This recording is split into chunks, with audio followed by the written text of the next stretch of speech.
possessed inhabited those parts. A force demoniac lurking in man's depths, that heaves suppressed by the heart's human law, awed by the calm and sovereign eyes of thought. Can in a fire an earthquake of the soul arise and calling to its native night, overthrow the reason, occupy the life, and stamp its hoof on nature's shaking ground? This was for them their being's flaming core.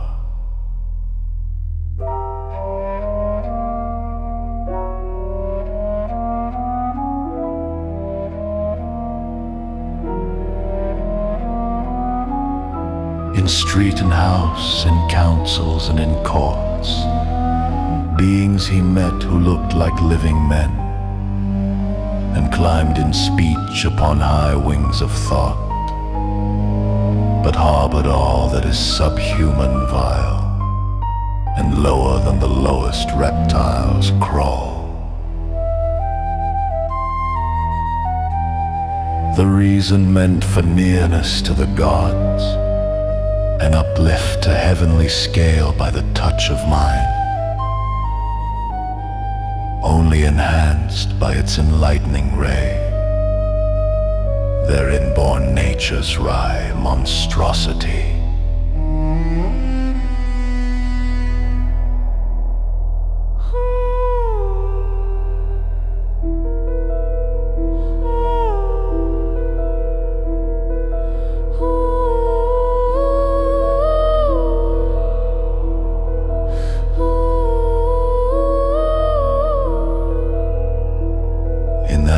Cynic den of thinking beasts, one looked in vain for a trace of pity or love.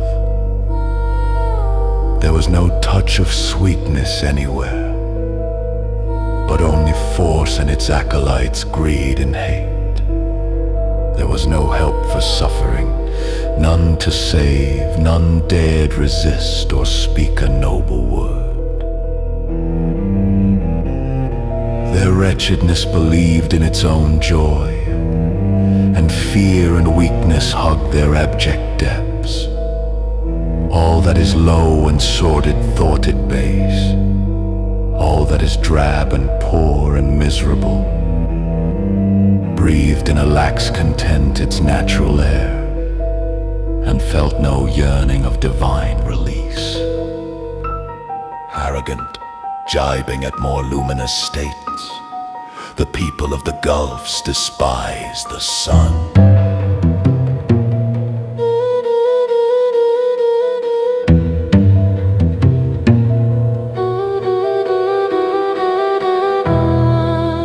Alone discover in these menacing realms, guarded like termite cities from the sun, oppressed mid-crowd in tramp and noise and flare, passing from dusk to deeper dangerous dusk. He wrestled with powers that snatched from mind its light, and smote from him their clinging influences.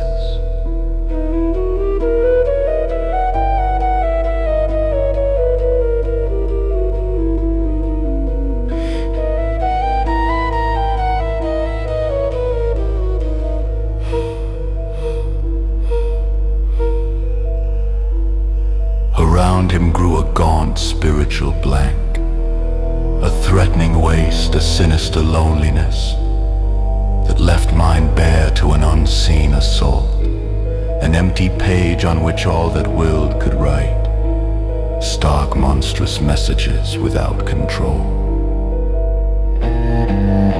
Assailed by thoughts that swarmed like spectral hordes, a prey to the staring phantoms of the gloom, and terror approaching with its lethal mouth, driven by a strange will down ever down, the sky above a communique of doom.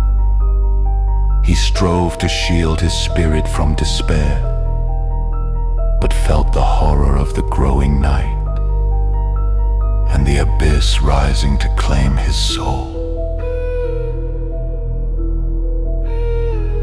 Then ceased the abodes of creatures and their forms, and solitude wrapped him in its voiceless folds. All vanished suddenly like a thought expunged. His spirit became an empty listening gulf, void of the dead illusion of a world. Nothing was left, not even the evil fate.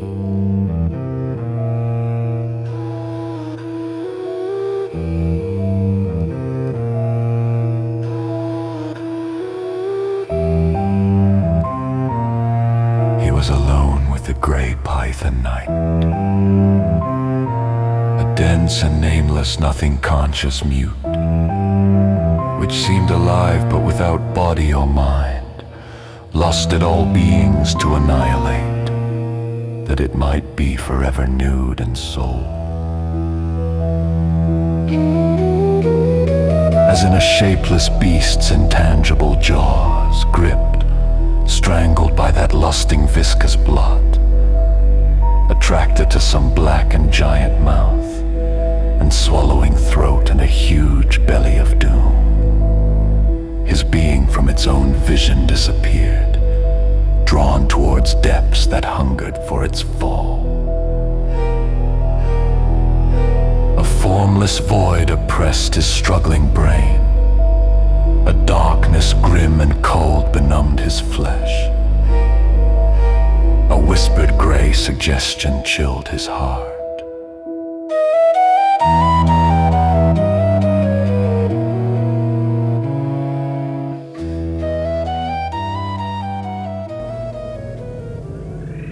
Held by a serpent force from its warm home, and dragged to extinction in black vacancy. Life clung to its seat with cords of gasping breath. Lapped was his body by a tenebrous tongue.